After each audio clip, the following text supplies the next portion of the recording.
Basketball is broken, and we're gonna need every hooper's help to save it. What's broken? You'll hear a lot of high-level basketball players, NBA professional players, making statements or mentioning some of these topics I'm about to cover. First one is IQ. I mean, we all grew up playing on the blacktops and playing pickup games. I feel like kids don't really know how to play the full game of basketball. For us, we hooped. Yeah, we hooped. I mean, we hooped more than trained. Like, basketball boils down to, can you put two on the ball? Yeah, I don't think many people know that. And can you make the right reads? To have the IQ of, the 80s and the 90s, players that really understand the game. That's probably why the IQ is so low, too, because we're not respecting the history of the game. And by the way, there's not many guys in the NBA, I'm going to be generous and say less than 20, that can see the picture before it even develops. That's a whole nother level of IQ. What the fuck is this? IQ is decreasing at an alarming rate. Basketball IQ. You don't see as much give and go, pick and roll, overload one side of the court, proper spacing, knowing when and why to cut. You don't see these things happening as much in the flow of offenses and systems nowadays. And I don't think it's anything malicious. It's just kind of the evolution of the game. But we do need to steer the direction of the game into, a favorable path. A reason for this is like athletic ability. Like a lot of these players, individual skill level is through the roof right now. Like the cone work, the skill work, the individual ability, jumping, speed, strength. These players is amazing, right? And because of that, some of those skills don't come into play.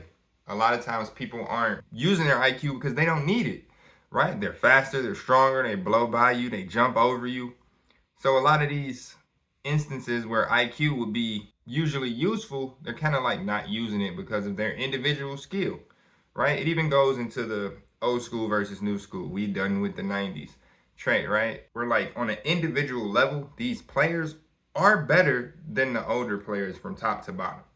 But when you're looking at like the top 25 players in the league, the skill gap isn't that large. It's the rest of the players. Individually, those bottom of the bench players are way better than the bottom of the bench NBA players back in the day. But that's because of the second problem, positionless basketball. See, we're getting away from specialties, specificities. Like you need to be good at a specific thing. I put it like this. Everybody can't do everything. A team of Michael Jordan 12 times is unlikely to beat the 96 Bulls because there's Robbins, there's rebounders, there's Pippins, there's defenders, like there's Tony Kukoc. Jordan is going to do the same thing 5 times, right? Everybody wants to rock, everybody wants to shoot, everybody wants to get a bucket. Granted, everybody can get a bucket, but who's rebounding now? Who's devoted? Which Michael Jordan is going to devote themselves to rebounding, right? Assuming all of them are exactly the same, none of them. Which is why you can't have this positionless basketball, which everyone is talking about. Somebody has to be the shooter. Somebody has to be the rebounder. Somebody has to play defense. And somebody needs to be a specialist at each of those things. So if your specialty is scoring, there's nothing wrong with that. But there's one roster spot for that. Maybe 2 if you want to say the first guy off the bench. Like you need a scorer off your bench, your 6th man. So maybe 2 guys. But what's that, 60 roster spots? 60 roster spots that everyone is trying to get. That's 10 other roster spots unused. I mean, you can say 2 or 3 of them will be for height, your centers and power forwards. But after that, it's role players. It's specialists. It's somebody who can do something specific. A rebounder, a shooter, a defender, a passer. Like, everybody can't be everything. And that's another issue with basketball. It's hard to draw up plays and systems when everyone just wants to ISO. Use their ball handling skills and cone work to get past the person in front of them. If basketball was one-on-one, I get it. One-on-one games, all of this makes sense, but it's not. It's 5-on-5. So you have to use everything and every player that you have as a resource. And that leads me to the third problem. Interconnectedness. Connectivity. The internet. And what do I mean by that? Essentially, you can do anything on the internet. If you want to buy groceries, a stranger will pick them up and bring them to you via the internet. If you want to do your taxes, you can have them done via the internet. A stranger will pick you up and take you anywhere you want to go via the internet. There's very few things today that you can't do on the internet One of those things is find a game of basketball. That's crazy. No way. No way. It's no way that should be true. And that's what I mean by interconnectedness. There's a lot of bubbles in basketball. And when I say bubbles, it's closed off areas of intellect and knowledge being shared. And most of those bubbles are in the form of like coaches or trainers, whatever team you play on. Your bubble of basketball. Instead of these bubbles being accessible to everyone, they're just accessible to who's near them or who they allow into the bubble. And a lot of times people are joining these bubbles for exposure and not specifically to learn basketball. This is another issue. We're not even going to get into unqualified coaches, people who never played basketball but coach high school. But another topic, the bubbles. These coaches and players are basically having their entire basketball career determined by the 4 or 5 bubbles of basketball that they enter, right? With very few options. You may be able to decide when you leave elementary or middle school, like which high school you want to go to and then which college, but usually those bubbles are connected. And as you go from bubble to bubble, those 4 or 5 bubbles you choose dictate your entire basketball journey. When there's literally hundreds of thousands of bubbles that you can access to get information and enhance your game and make you a better player. The promise is to connect those bubbles.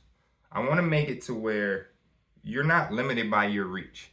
So if you want to learn something from a coach that's not around you, you have the capability to. You're not limited by the 3 bubbles in front of you. You can access this infinite amount of bubbles, which is just basketball intellect from different people. You can access all of these even if you're not directly connected to them. How do we do this? By consolidating these isolated bubbles into a thriving database where you're not limited by your reach. What do I mean by that? Essentially a database. It's a platform that will allow you to share your data, coaches, trainers, other basketball players, with every other basketball player available as well. So any of your events, your runs, your trainings, your camps will be listed on a database that enhances your circle so players can learn from anyone. Imagine a world where you can send footage of your highlights to any coach or any trainer. They can look at it and review it and tell you what you specifically need to work on. And you can do this with multiple coaches to the point that you can go there. If the feedback you receive from that coach is so good that now you want to go there, you know which bubble you want to choose next versus being limited to the bubbles within your reach. The consolidation of these bubbles is what I call HoopRun. It's a community-based platform designed specifically for basketball. It allows players to join runs, camps, training sessions, free or paid, through the app. It allows those hosts and those owners to list their events in a consolidated and easy to view way amongst all of the other runs and events and trainings and leagues held by other owners and hosts. So now you can view this data in one single place, organized in whichever way you like, and then join what you intend to join. Or you don't just miss a run because it's full or you didn't find out. You don't just miss it anymore. There's another run happening today at the same time. I can go to this one instead. Next week I'll try to catch up on the other one. Right? We're just going to increase your reach. How many times have you wanted to go play basketball and there's literally nowhere to go? You come home on Christmas break, you meet up with all your friends that you haven't seen because you've been off to college, talk junk with each other for a while. Now you're like, let's go hoop. And there's literally nowhere to go hoop. That should not be the case. There's no way that should still exist. It's 2024. The solution to this is what I've created, HoopRun. Let's take a second and look at what it actually does. Okay, here from our home screen, you have your login, or you can log in with the social media content, Instagram, Facebook, or Google. What we're going to do is create an account and player or host. We're going to start with host. This is anyone who's going to set up an event. It could be an owner, athletic director. If you are an owner, you want to check that box. It's going to give you a couple more fields to fill out and agree to our terms and conditions before you can click anything. We're going to go back to host to make it easier. We're going to just ourselves a name. Along with this, you're not staff, so don't check staff, please. And then boom, it takes you to our login screen. From the login screen, you'll need to onboard. You can also find onboarding in the menu up here at the top right. Complete onboarding to receive payouts. You can also go straight from the onboard button. It'll take you there. When you hit onboard, it'll take you to the Stripe account where you'll create that. Boom. And you start logging in your information. For individuals, you sign up as an individual. You use your individual information, so your social security number, your person, whatever bank account you want the stuff, your money to go to, those type of things. If you are a business, then you can use EIN that you have associated with your account. If you are a bigger business, you should know all of this information. It shouldn't be difficult or hard for you at all. Okay, once you've signed up, that button will turn into this create run button. We'll show you the screen here. So when you click create run, it'll give you all the options you need for your gym. Location, which does have to be right. You'll have to pick a real address. It'll tie it to any gym that's already at that location if it exists. You also have your age, event type. You do sessions, camps, or runs. At the moment, amount of players, your gender, your price point. You can make the run private. It'll create that code for you, and I'll show you on the next screen where that code goes, but you can share this with your players. You can upload your own health waiver if you have one, or use the one in our terms and conditions. You do need a logo, and then any of your different additional information like the gym rules, where you need them park, interests, or like some other information you may need your players to know. Make sure you set a date, after the current date and time. You cannot set up an event in the past. That's not clear. The notifications is if you want to notify your players. Also, when you enter your price, it'll show you how much that'll cost for your players. That's what your players will actually see. And then you can create run. I gotta create one because we have one created, but I'll let you see what one looks like. So this is what you'll see on your side. It'll show you each time a player joins, who they are in their email, so you can verify them when they appear. All the pertinent information to your run. You can hit that share button up in the right, and then you can share to any group that you prefer. Right? Any group that you have in here, you can share it any of those type of ways. Right, you can also see your previous runs. Once you've created a run, the easy way to make it again is just the duplicate button. It'll keep all the prior information, and you can just hit create again. You do need to add a new date and a logo just in case it changed, but everything else is already pre-populated for you. You can just create a run to speed that process up a little bit. You have your dashboard. You can see all your locations, any photos you take. Obviously, these are just test photos. Hopefully your gym doesn't look like that delicious breakfast. Then you can upload more images. You can delete this location, or you can delete each image. You can also add a new location. Back to your main screen. These are players. This is where you can see all the players you've had. Once they've attended an event, that ban button will become colored, which you can press and ban any player who's already in an event, and also see all your player data to contact them. That's it. The starting five is just the people who attend your event the most. You go back to your event screen. So very simple. You do have some buttons in here that are currently unavailable, which you'll have documents. That's where you can export any information you need, like your players, maybe your transaction history. You'll have notifications, which you'll be able to turn on to. But for right now, it's a very straightforward, easy to use app.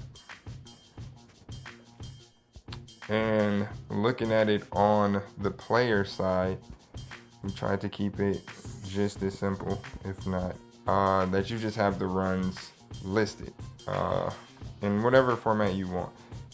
From here, I think it's recently added, which you can do by price, location, age, or time. And then you essentially select which event you want to join. From there, you'll be able to see who's already in there. You can turn on notifications so that you can get notified about this event, get directions to the event, share the event with friends, or join. Go back to this screen. You also have your home screen where you can refer a run if you don't have any runs in your area. So give us as much information as you can, and we'll try to reach out from there. You have your profile edit. You can link it to any of your social media accounts or update your username or password. Be sure to get your date and name right, because you're not allowed to change it afterwards. If you need to change it, you can send an email requesting a change, but you will not be able to change it because we need to verify that is the correct data. And if you can change it at will, you can't verify it. And then you have your home screen where it'll show you any runs you've already attended or you've already signed up for, so you can navigate to them directly from there. And then any of your past runs, you just hit lifetime and you can see any of the past runs that you've been to before. Those little icons tell you about the run. The blue square is the distance away from you. The red P means it's private. The first square is the age, and then the gender. Other than that, really straightforward and easy to use. And that's how we tried to keep it, so that everyone can access it very fast and easy. So again, payment structure. How does the money move in this? Player fees are simply transactional. So if you join an event, say they charge $5, there'll be a processing fee, and then HoopRun gets a fee, and that's your cost. So a run that usually costs $5 will probably be about $7. That's all of the player fees. For the host fees, we're gonna take our first 5 to 10 gems free, and then after that, we'll use the data to create a subscription service that makes the most sense, because we want to bring the price down for players and balance it for gym owners, because gym owners are getting a huge monetary increase while players are getting convenience. So we do want to keep those costs balanced as much as possible. So where's the pushback and fears that I hear from most people? The largest one is competition. We don't want to make our gym compete with another run that's happening near or around us. One, you already are. You already are. If it's a basketball gym and people have been to it, anyone who knows of both gyms are deciding which gym they're going to go to. So you're already competing. If you're going to, the best you can do is increase your reach. For example, gas stations. Where do you see the most gas stations? Right next to a gas station, because that's usually just the best place to be, regardless of, your competition. You'll see 4 gas stations on the same corner because this is where the most traffic happens. Putting my gas station over there doesn't help me because it's away from yours, and I think I'm eliminating competition. I'm also missing out on all of this traffic, right? So you don't want to miss out on the traffic. So even if a couple of your regulars decide to go to a different gym, you now have a plethora of traffic. You have a community of basketball players, so you can easily replace them. Essentially, you'll go from marketing to your small circle of maybe, let's say you have a big circle of 500 people, but how many of them actually play basketball? Let's just say 100, right? So instead of marketing to these 100 to come to your gym, you're now marketing to 4,000 that are all basketball players. And the question is now just, are they in my area? That's the only question. When will they be in my area? With these runs data-based, you can now look at certain things like what time I get off work. Maybe they don't live near your gym, but they work near your gym. And if the time frame lines up, since they can see a database, they can schedule that in and say, okay, before I go to work, I'm gonna go hoop. After I get off work, I'm gonna go hoop. Those are things you can do now with the database versus trying to look through 1,000 different websites of all these gyms to see if there's a place you can hoop. No, consolidate it, one place. Another thing is costs. Early birds, early adopters, won't have much of a problem with costs because it's free as of now for the first 5. But costs are going to be balanced. We want to make sure we're providing value. So after we look at the data and we see how much money we're producing for gyms, essentially we're just going to make a percentage of that our subscription fee. So despite what the costs are, we're going to make sure we're providing way more value than anything you ever have to pay. Technology. I don't want new technology. It's just easier to take cash. I don't want to have to put my name or get a new account. We understand. Unfortunately, this is the future. There are accounts everywhere. You're gonna have to get a new account for something probably next week. You're just gonna have to. That's the way it works now. At least have an account that's gonna make you some money. And we also took into mind that technology, there's so many technologies out here. We tried to make this as lightweight and simple as possible. Everything can get done in just a few clicks, and the learning curve is almost zero. Once you set up your first run, you'll know how to do it from then on. It's extremely simple. And if you do have questions, you can set up a call, you can contact us, you can get a product demo, we can do a discovery call, whatever is needed to make you extremely comfortable using the platform. But I assure you, it's extremely easy. Almost nothing takes more than 3 or 4 clicks. It will be one of the easiest tools you use that generates you money. I can assure you that. Privacy, what about my data? What about my players' data? What about my monetary data? We use Stripe, so we won't see any of your sensitive information. All of your sensitive information is by a leading payment processor who has done a great job. You can check out their privacy policy, but we specifically won't see any of your sensitive information. We'll get things like your name, height, email address, of course, to contact you, obviously, but you can review our private privacy policy on that data. We're not selling any of your data.